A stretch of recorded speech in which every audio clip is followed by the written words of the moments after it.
Mbote bandeko, mbote batunyoso bazolanda biso, nous sommes en direct. Tozabongo na Beledou Monde TV, toko yamba bongo ndeko na biso Rémi Louvumu, toko lana ye en direct ya Suisse, a opé ça va point de vue na ye, toko yoka ye par rapport ya makamundenge ezo kendele. Mbote na yo papa Rémi Louvumu. Oui, mbote ndeko, mbote ba auditeur, on se bazali kolanda biso. Boni yokuna, boni ndenge ni bino kuna na Suisse makambo ezo kende malamu. Bon, biso makambo ezo kende, comment je peux dire, c'est-à-dire on vient d'être déconfiné, tous on est pas misala, mais tout le bâti makambo ezali koleka malamu parce que nous avons le cœur ezali na kata Congo, nzoto ezali awa même makanisi ezali na Congo. La majorité de la diaspora se prépare pour bazonga na bango na mboka. Bazonga na mboka parce que oui. Na le bazonga na mboka biso lelo ezali le 30 juin, point de vue na bino ezande mais biso mo tozo ezo simba te mais bino bolinga suboya koto. Mais bien entendu, on va dans la mboka mopaya pour la tant que simba te, c'est-à-dire tozo ya te pona toya na bisengo. Tozo ya parce que to moni ma tozo linga toya parce que tozo mona ke makambo zali ko simba te. Yangona on s'est dit peut-être on peut apporter notre expertise. Mais mamayo to yekoli to yebi pe to sala na bamboka oyo pona ina bamboka oyo to sala réseau tambola tozo tonga tozo mettre en place ba procédure ba bazo profiter dango. Alors pourquoi to roya ko sala na mboka na biso te? Mais boya ko sala ngo biso moko est-ce que boko ka style de vie na biso to message na ba impôt na biso na ba douane na biso za toujours likolo na ba morse boko lia na biso ya ba morse dit est-ce que bino boko kango ndeko ko ya ko vala na poto toyebaki pe poto ndenge ezalaka te mais toye s'adapter soki toutaki na Congo toye s'adapter na poto tovandi pourquoi tozonga na Congo te se réadapter de nouveau hein parce que toutaki kuna toyaki mboka oyo toyi ndenge ezalaka te tokomi kovanda awa mais Congo toyebi ndenge ezalaka donc tokoki kozonga pe tobongisi et l'objectif yali te ke toya tokota na système na bino tovanda te. L'objectif est quoi apporter la nouveauté, quoi apporter l'amélioration, quoi apporter les changements pour que biso na bino to vivre malamu. Hein? Oui, oui. Voilà, toujours moto oyo alobaka na Congo n'aborder déjà des débats, hein? Ouais. Parce que na Congo les gens parlent beaucoup de termes intellectuels ou scientifiques, modatanga professeur. Ouais. Moi j'ai créé une définition. Un intellectuel, c'est celui qui confond les événements et non qui surprend les événements et non celui dont les événements surprennent. C'est-à-dire qu'un intellectuel, c'est quelqu'un qui anticipe l'avenir. Ayebi ke lobi na rolia don lelo alambi biloko atie na frigo atie na bapo na tongo ajuka ka chauffer allié. Mais mon temps la mo na tongo alamba lisusu po alia. Non, ce n'est pas un intellect.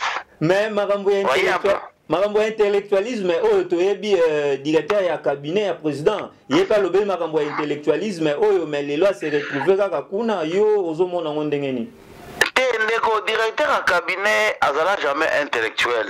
Oh azalaka na Congo azalaka lettré. Oh là là parce que yo ka to confondre na Congo intellectuel azate.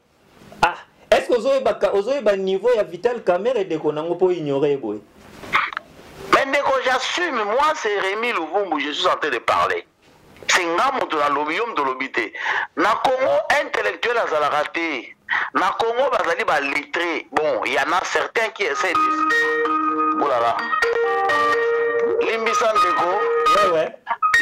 Limbisan Dego, héros yo ba pelle les alakebele. Malamu. Bato ba benga ka po na ba débat ainsi de suite. Na kanga ba pareil. Ouais. Pour éviter d'être dérangé. Malade. Alors, dans le bique, nakangi ba pareil zale belé, zo benga ba radio, ba chaîne et la télévision, baza benga parce que beaucoup de gens attendent de moi de donner mon expertise.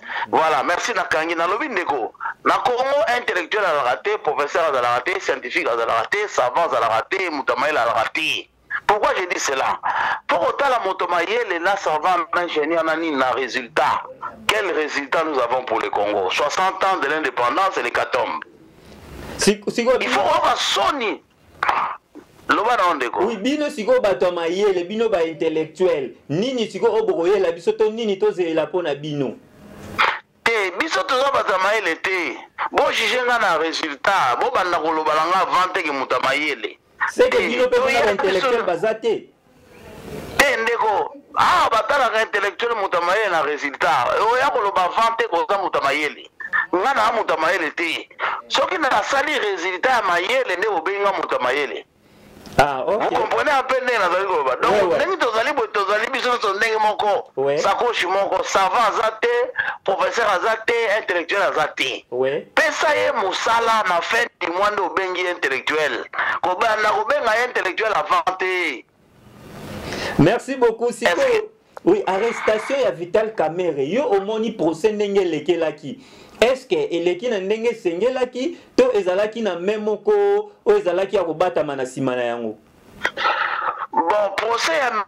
Vital Kamerhe na découpango na plusieurs morceaux. Procès eleki ndenge sengelaki te, mais Vital Kamerhe a commis de bévues. Condamnation o bapesi ye naza d'accord na yango. Je félicite les juges pour nous féliciter les juges pour condamner peine. Mais cependant, jugement est bien.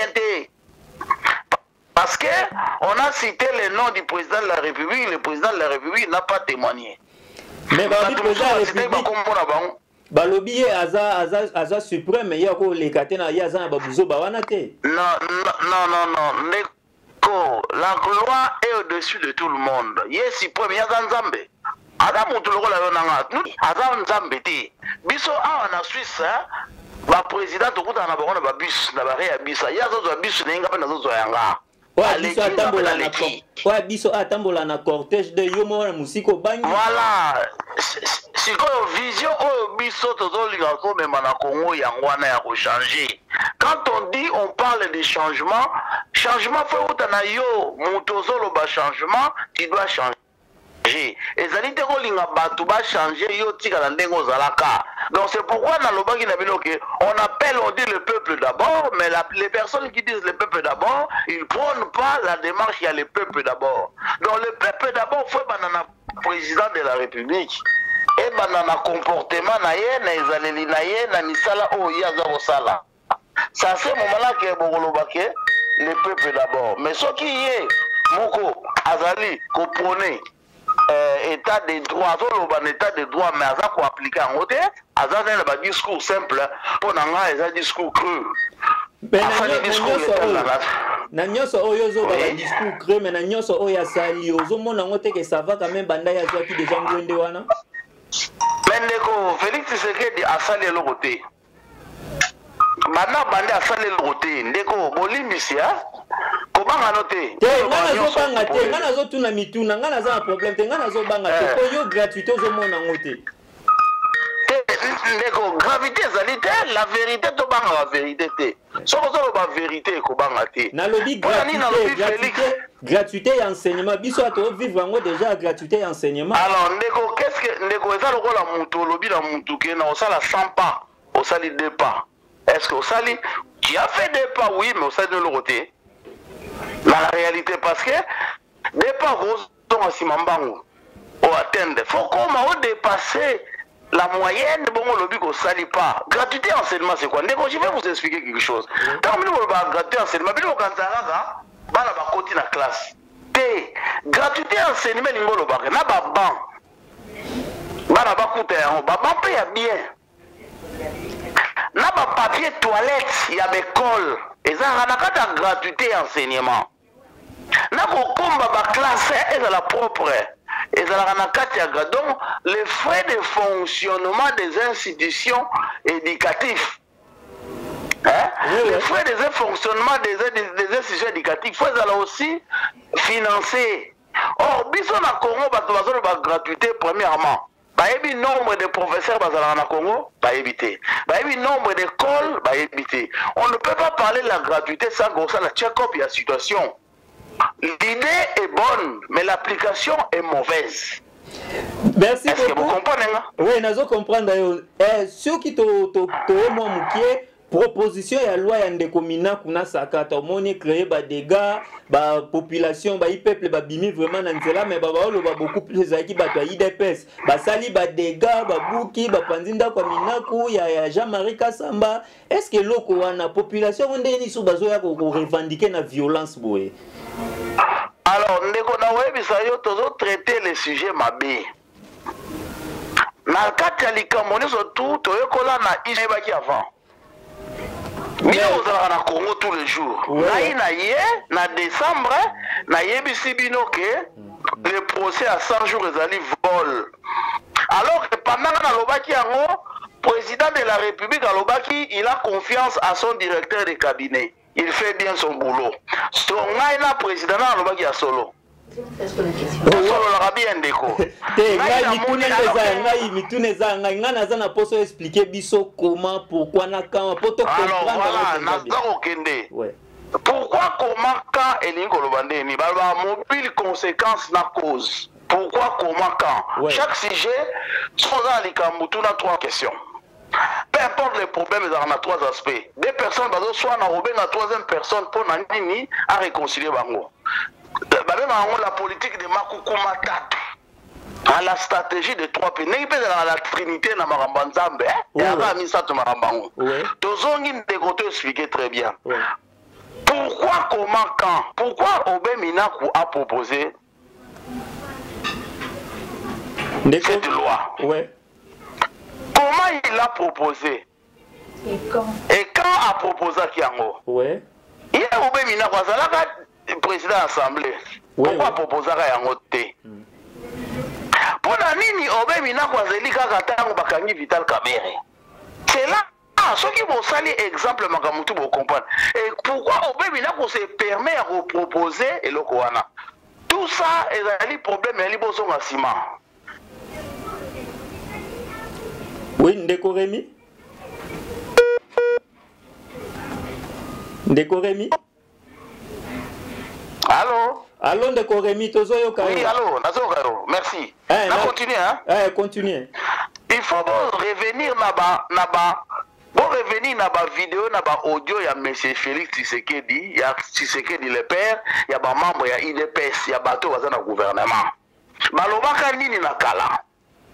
Monsieur Kabila à sa place est où? En prison. Monsieur Kabila c'est un Rwandais, il faut qu'on s'en na Rwanda. Mais c'est Kabila, c'est le démon. Bamoussouba benga Kabila, le virus. Mais le temps est déjà passé. Les virus qui rongent le Congo. Ndeko Rémi, tant déjà les Ndeko Zela, calme. Ndeko Zela Malembe.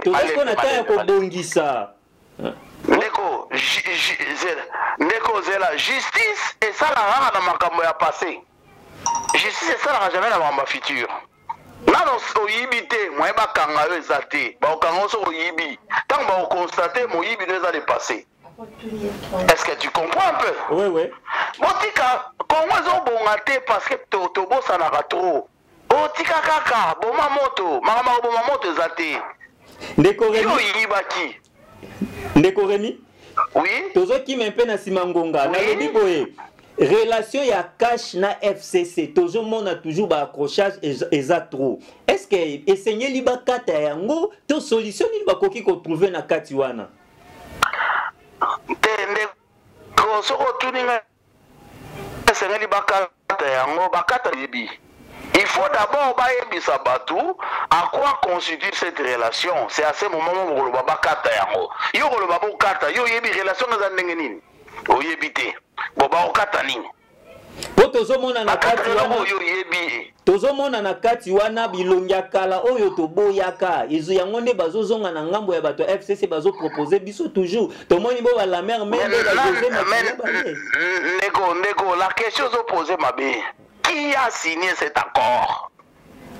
Il fautozonga na origine qui a signé cet accord?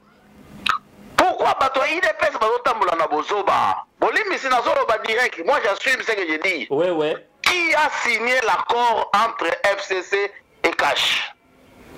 Qui a signé cet accord? Avant d'attaquer Obé Minaku, il ne faut pas attaquer le signataire et l'accord. Vous n'allez pas attaquer Obemina. Obemina qu'on se permet. Oui, n'a l'obité que batikaye, ça dit bien que bataquer. Mais Obemina aussi s'est permis. Et on s'en a marre, parce qu'ils sont dans un accord. Ceux qui m'ont d'accord. Donc il faut pas nous reprocher bateau basina qui d'accord. Au même biso wapi. Il s'agissait quoi cet accord? C'est à ce moment-là qu'on est arrangé. Peut-être nous sommes d'accord. Prenons l'exemple d'un accord pour mon Kabila Mabé. Oui. Bon, mon Mabé, tant nous sommes Kabila Lobaki, la zone Simbo, on va nous sommes tant nous Kabila Lobaki, on a ndibi dans le Kanganga, mais mon Félix Mdayuna au Kangayote. Est-ce que vous comprenez? Parce que tu as accord, on ne peut pas parler de quelque chose qu'on ne sait pas. On doit parler de quelque chose qu'on sait. Donc, pendant la situation de la Congo, la première responsabilité, c'est l'IDPS. Ce n'est même pas les PPRDT. PPRDT, l'IDPS. Le premier responsable de la situation, il y a instabilité à Congo, c'est l'IDPS. Parce que l'IDPS nous a vanté des choses qu'il ne fait pas.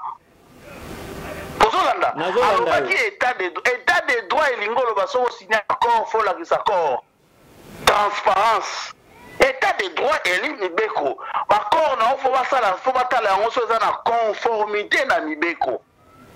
Si on signe accord, ils ont la conformité dans l'Ibeko, ils ont l'état de droit. Ndekoremi na lobi boye par rapport au lobby ya bakor wana touti komona awa ministre de justice bakangi malgré ka umela ki na été place à Kendaki et puis tomoni premier ministre a pesi ba lobby kolobango ye moko lobby te matindi porte parole na ye ngo ezaka kate bozo ndima kaka te ndeko bozo zo eloko na katikati bakanga nyoko na mulibu mute. On n'attrape pas les taureaux par la queue. On attrape les taureaux par ses cornes. Les problèmes, si les problèmes ministres se permettent à l'Obaboye, c'est parce qu'il y a un accord qui lui donne ses pouvoirs. Ce qui, on se permet de recevoir Maramasali parce qu'il y a un accord qui lui donne le pouvoir. Ce qui, Kabila, on se permet de recevoir dans la Congo militaire parce qu'il y a un accord qui lui donne ce pouvoir. Donc, sans qu'on ait un accord, tout va être fait. Mais la vérité n'est pas là. La vérité, c'est que Nani a signé qui accord. Accord, on a la Makambo Nini. De quoi il s'agit? Mais Ndeko, celui qui va souper avec les diables doit garder un œil attentif dans ses assiettes de peur qu'il retrouve ses enfants. Celui qui va souper avec les diables doit garder un œil attentif vers ses enfants de peur qu'il les retrouve dans ses assiettes. Celui qui fait des arrangements avec les diables doit prendre garde de peur qu'il devienne lui-même les diables. Merci Ndekoremi. Aujourd'hui, Félix Tshisekedi Loba. Ouais, c'est que yo posa ngambu moko na bo kechu premier ne bozo tomboka kuno za ngambu moko na ye. Mais ndeko s'il vous plaît au finga te. Bolimbisi na fingi yo te mena tuni motu. Ndeko ko traiter ngai na bo kechu premier za ko finga. Nous sommes pas de même classe, de même rang. Nous n'avons pas élevé. C'est-à-dire, tu es qualifié dans le lobby, n'a pas ce exemple. Oui. Angwalima, ça, c'est le lobby, on s'appelle Angwalima. Il mène son combat, c'est à lui, je le respecte, na combat na ma bene na malamunaï. Mais je ne parle pas comme lui, je ne réfléchis pas comme lui, je n'ai pas un niveau intellectuel comme lui, je n'ai pas son comportement, je ne suis pas de même obédience que eux. Ndeko, Mouto Tangiwana, je ne voudrais pas lui faire la publicité. À Chandam Balaboni. À Koumissa Oya Zonyawa, Balukiawa, Zonyawa, Beta Mbunda, Beta Mizika Bina, Soudan, Mangana Bina Raté. Pourquoi on va qualifier la moto Azate? Moi, j'ai une vision pour le développement de ces pays. J'ai un projet de développement, un projet politique et économique. Est-ce que Bango Bazana Yango? Moi, je suis prêt, oui. Ndekoremi Ebingonge Zangonga, si quoi message na yo ya suka nini okoki ko lancer na ba Congolais nyonso. Message na ya suka na ngo lancer ni que Félix Tshisekedi akokokate, Kabila pe akokokate. Mbokezo kene mabe. Nous devons appeler tous les Congolais autour d'une table. Premièrement, cependant, Félix Tshisekedi doit nous dire quel est le contenu de cet accord. C'est à ce moment-là nous allons trouver des moyens comment remédier à cet accord, ou bien le corriger, ou l'améliorer, ou intégrer cet accord. Et à ça, le discours de la nation, bravo. Mouton a commis bien. Mais cependant, cohérence et égalité. Ndeko na repère cet exemple, mon Félix Tshisekedi a parlé contre le tribalisme. Autant qu'il procès à 100 jours. Ouais, ouais. Mais Ndeko procès, on a dit procès à des tribus. C'était les battus à Baluba contre les battus à Walou. Oui. Yakivu. Oui. Cela veut dire quoi? C'est-à-dire, dans le cabinet, ils ont engagé les cousins, les beaux-frères, les belles-sœurs, les cousines. Ça, ce n'est pas le tribalisme, ce n'est pas le népotisme. Alors, on cause ça bateau. Nazobenga moni motoloka na Félix Tshisekedi bato wana bakabila il faut que même bango na ba institut supérieur na ba école technique na ba milieu mo ba forum bato na ba question solo la ba fara parce que comme ça la discours devant les gens ba komeli yo c'est trop facile à rotanga mais tout solo là ba tout na ba question mais sozolo ba boye biso do moni boyete un président doit affronter son peuple ati ma peuple té. Oh, je vous mets au défi. Il n'y a rien de bon qui sortira dans le mandat Félix Tshisekedi. Parce que 2 ans déjà coquilles et les perspectives de l'avenir sont moroses. Donc le Congo va encore s'enfoncer. Mais nous proposons l'option d'améliorer. On peut arrêter l'hémorragie. Tokoki encore Kobongisa. Que le Congo, normalement, un président qui a une bonne vision de la République, au bout de 6 mois, tu aurais comme lumière. Oui. C'est-à-dire le peuple allait retrouver l'espoir. Mais biso lelo ndegozama on a désespoir. Quand vous amenez quelqu'un sans issue, mudabangaka. Mais si vous avez un place aux kende. Combien de kilomètres, la maille place telle à Oyeba. Or, Félix, c'est que nous sommes en train de naviguer les yeux fermés. Merci beaucoup. C'est un danger pour la République. Mais cependant. Quand vous dites aux gens le peuple d'abord, merci beaucoup. Oui. Mais le peuple d'abord ne veut pas dire que vous avez autant que ça en Belgique. Le peuple d'abord, il y a place. Kabila kutu bana ne bana otanga na Congo. Hein? Kabila bana ne bana otanga na Congo. Malgré ça qui n'est pas la mais ça quand même na Congo. C'est déjà quelque chose, hein? C'est un début. Mais Félix Tshisekedi attend ça va na Belgique. Voilà le peuple d'abord, mes enfants d'abord. Merci beaucoup. Merci beaucoup. Merci beaucoup Ndeko Rémi Luvumu to sepeli ezambala sukate chaque fois to bandoza na posa na yo to banda ko contacter au pe sa point de vue na yo yo pe so ki oza na posa na biso okoki ko benga biso toza toujours prêt ya ko répondre yo. Merci beaucoup. Donc, dans le mois de décembre, nous allons à Congo.